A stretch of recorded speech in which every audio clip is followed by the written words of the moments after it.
Hello, co-creators. My name is Carley, and I am a speaker and a brand alignment coach and the founder of the Matutine Experience Network. You can learn more about me and the network in the links below. What I do, what I love to do, my passion and obsession is helping individuals and organizations, right? Organizations being collections of individuals, to really awaken and align to their extraordinary, and to make a shift into experiential brands that can thrive in disruption and serve humanity. So we break it. I want to do a little video series, get some content out, see what you guys think. This is my first video that I wanted to do is because I talk about awakening extraordinary, and you'll find a lot of coaches, a lot of people, as we start to evolve as a society, this concept of extraordinary is becoming more and more common language. We all get drawn to it, right? We're all seeking extraordinary in our lives. We all want an extraordinary life, but what is it? What is it? How do we describe and how do we know if we're on the extraordinary path? How do we start to find extraordinary within ourselves? So today I want to talk, this video is about what is extraordinary, my best working definition that I have as far as how to describe extraordinary, and then three things that you can do three things to be aware of anyways, that'll help to start to push you onto your extraordinary path. Okay, so before I give you a little bit of my journey with extraordinary, I'd love for you to just reflect on yours. What does extraordinary mean to you? Who do you think of? Where do you go in the world? Where are you in the world? Where, right, in the physical world? What images are coming into your mind? And possibly, how do you feel? After you get really grounded into your own sense of extraordinary, maybe you need to take a minute to pause the video. I'll tell you a little bit about my journey. Try to keep it short. I come from the North Shore suburbs of Chicago, a very privileged area that was very wealthy. I had every opportunity in the world to pursue my dreams, to become a high-performing citizen of this country, right, all of my needs were taken care of. I mean, truly, I was very, very, very, very blessed in that way. That said, from a very young age, something, right, again, the extraordinary, as somebody who, as an artist who was constantly seeking connection and love and creativity and these sorts of experiences in life, I found that what I saw mostly around me, whether it was within my community or in media and in the world at large, what I saw mostly around me was a tie, right, that extraordinary was essentially materialism. That there was a very strong material element and obsession when it came to extraordinary. So the idea is extraordinary people and the extraordinary life is, to be able to have a big house, to have a few cars, to financially be able to provide as much as you can for your family.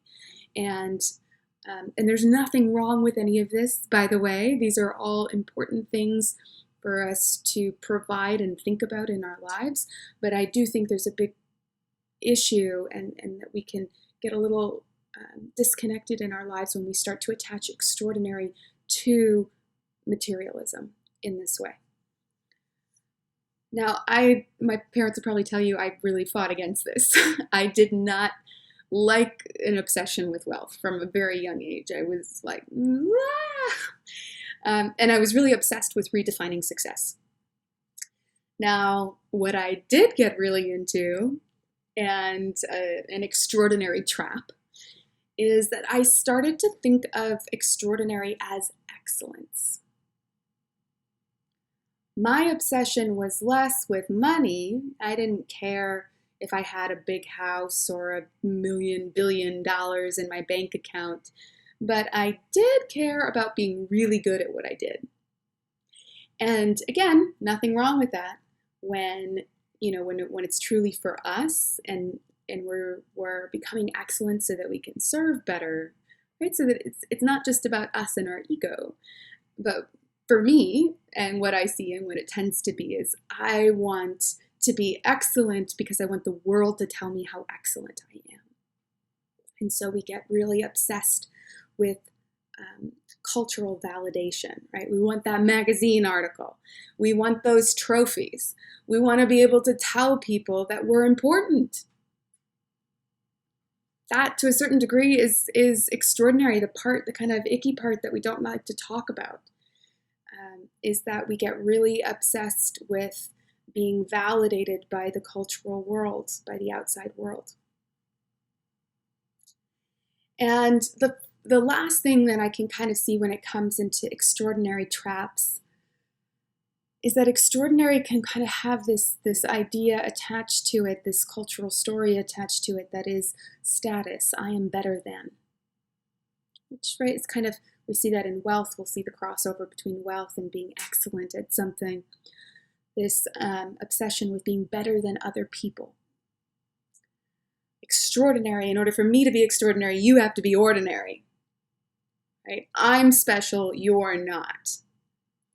And that is also what I find in my own personal experience in studying extraordinary, in watching and meeting and truly being in contact with extraordinary in my life, is that these three traps actually disconnect us from our extraordinary journey. They actually make us feel super lonely, insecure, detached from everything, unable to find the right aligned relationships, not the best leaders, can fall into some really bad narcissistic habits and treatment of other people. And that's kind of the icky truth, right? The icky truth about extraordinary. And so us, as individuals, we can see this as in organizations as well, but let's just keep it to the individual for now. Okay, so you're like, but then I kind of get what you're saying, but then what is extraordinary?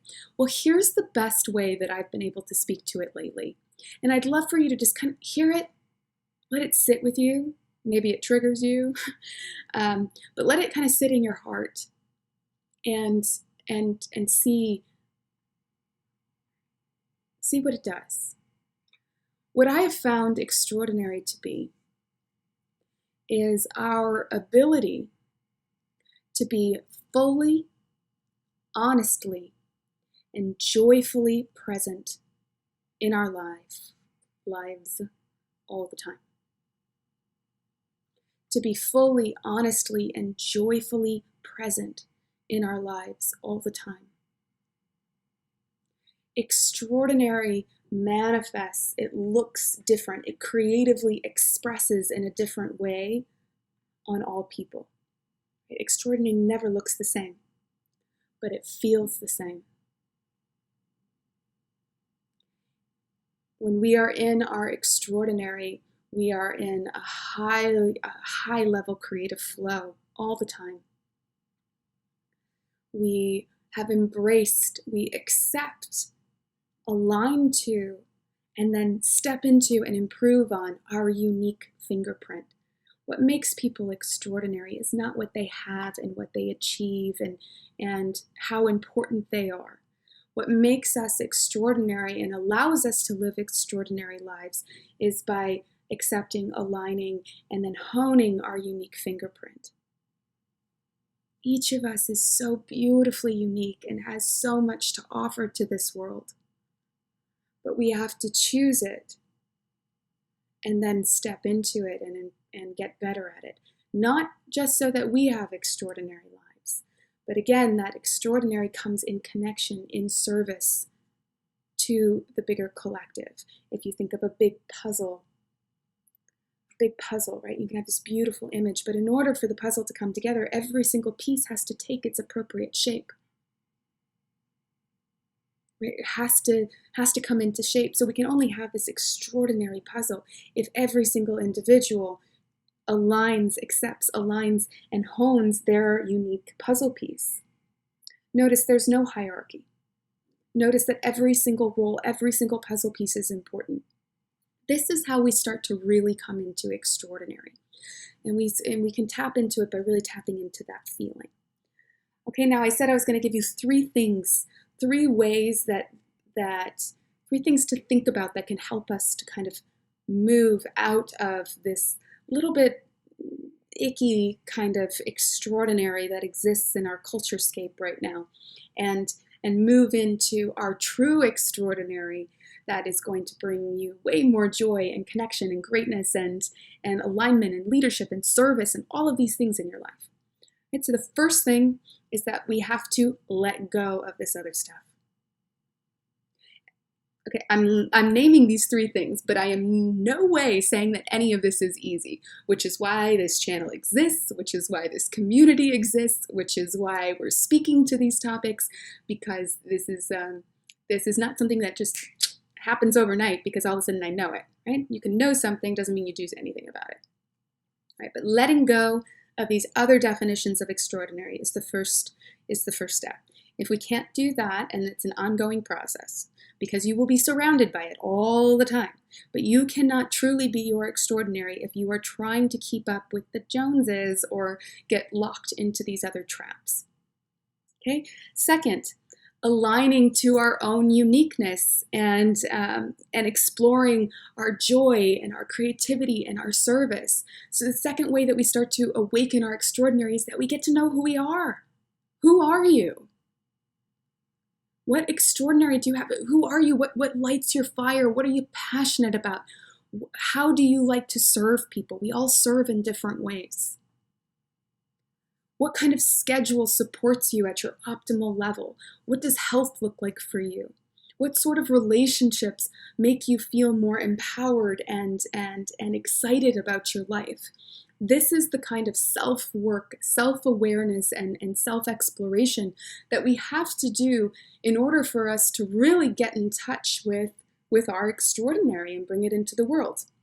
And the third thing that we do is, this is a big one and a difficult one too, but we have to shift our mindset out of victimhood and into empowerment.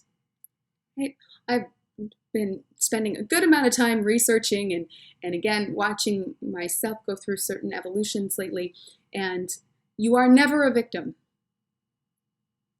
I'm probably going to get all kinds of crazy comments about that, and I will make other videos to speak to it, because I am not saying that the world will not do horrible things to you. It will.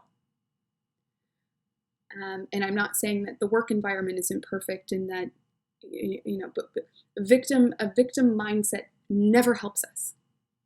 It never helps us. It keeps us really trapped. So a huge part of shifting into our extraordinary is shifting into empowerment and letting go of all of our victim stories. We all have them. It's so easy, right? We can all fall into these patterns of victimhood. You are not a victim. You are here experiencing this world, and there will be beautiful things that happen, and there will be very challenging moments, and there will be people who support you and align to you and bring you up in this world, and there will be people who challenge you in uncomfortable and sometimes really abusive ways, right? But it's still growth. It is still you can still turn that into your own learning and use it to make you stronger. Okay, so that's my first video for today. It was a little bit long, but I hope that was helpful. So what is extraordinary? The ability to be fully, honestly, and joyfully present. How do we get there? We let go of these other ideas of extraordinary. Anything that has to do with validation in this external world has to go. It's got to go. Erase it. Second, get to know yourself. Jump into yourself. Get to know your extraordinary, your joy, your creativity, your service, your unique fingerprint. personal development and getting to know ourselves is the best thing that we can do. And third, shifting our mindset, shifting out of victimhood and into empowerment, into leadership. And yes, you are a leader. Everyone is a leader. We can only come into our extraordinary when we understand that we are all leading each other.